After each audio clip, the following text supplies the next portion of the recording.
بعد الحمد والصلاة بسم الله الرحمن الرحيم يا أيها الذين آمنوا لم تقولون ما لا تفعلون صدق الله العظيم۔ محترم و معزز سامعین و سامعات، السلام علیکم ورحمۃ اللہ وبرکاتہ۔ آئیے ہم آتے ہیں آج کے اپنے لیکچر کی طرف۔ آج کے ہمارے لیکچر کا عنوان ہے دعویٰ نہیں کام ہو۔ محترم سامعین، جس آیت مبارکہ کی تلاوت کی گئی ہے، اللہ جل شانہ نے اس آیت مبارکہ میں اسی مضمون کی طرف اشارہ کرتے ہوئے ارشاد فرمایا، یا ایہا الذین آمنوا لم تقولون ما لا تفعلون، اے اہل ایمان کیوں تم کہتے ہو جو تم کرتے نہیں۔ مفسرین کرام ارشاد فرماتے ہیں کہ جو لوگ اہم کام کرنے کا آغاز کرتے ہیں، تین طرح کے لوگ ہوتے ہیں۔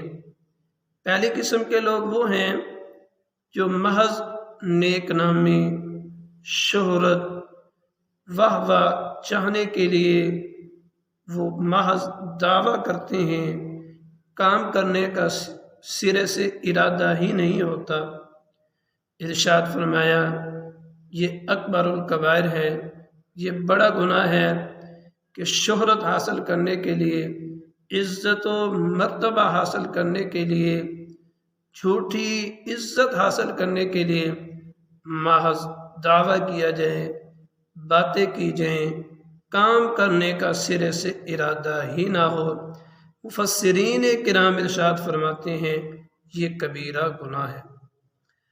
ارشاد فرماتے ہیں دوسری قسم کے لوگ وہ ہوتے ہیں جن کا کام کرنے کا ارادہ ہوتا ہے، اسباب اختیار کرتے ہیں، محنت کرتے ہیں، کوشش کرتے ہیں، اس کام میں لگے رہتے ہیں، لیکن وہ اللہ تعالیٰ سے مدد نہیں مانگتے، ان کی نظر اللہ تعالیٰ پر نہیں ہوتی، وہ اللہ پر توکل نہیں کرتے، اللہ پر بھروسہ نہیں کرتے۔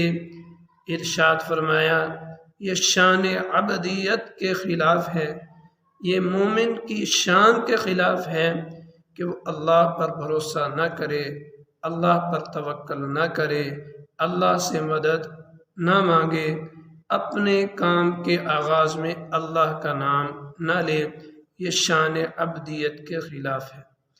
ارشاد فرمایا کہ تیسری قسم کے لوگ خوش نصیب وہ ہیں جن کا کام کرنے کا ارادہ ہوتا ہے، کام کے اسباب اختیار کرتے ہیں، محنت کرتے ہیں، کوشش کرتے ہیں، اور اللہ تعالیٰ سے دعا مانگتے ہیں، اللہ تعالیٰ سے عافیت مانگتے ہیں، اللہ تعالیٰ سے برکت مانگتے ہیں، اللہ سے اس کی رحمت مانگتے ہیں، اللہ پر بھروسہ کرتے ہوئے، اللہ پر توکل کرتے ہوئے وہ اپنے کام کا آغاز کرتے ہیں۔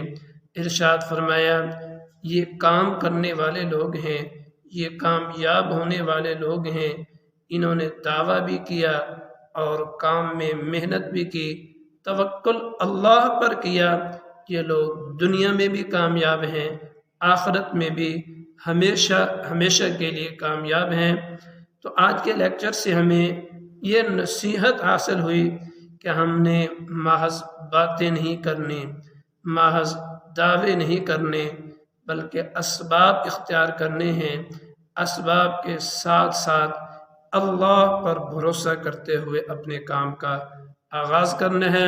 امید کرتا ہوں کہ آپ حضرات ان باتوں پر عمل کریں گے اور مجھے بھی دعاؤں میں یاد رکھیں گے۔ والسلام۔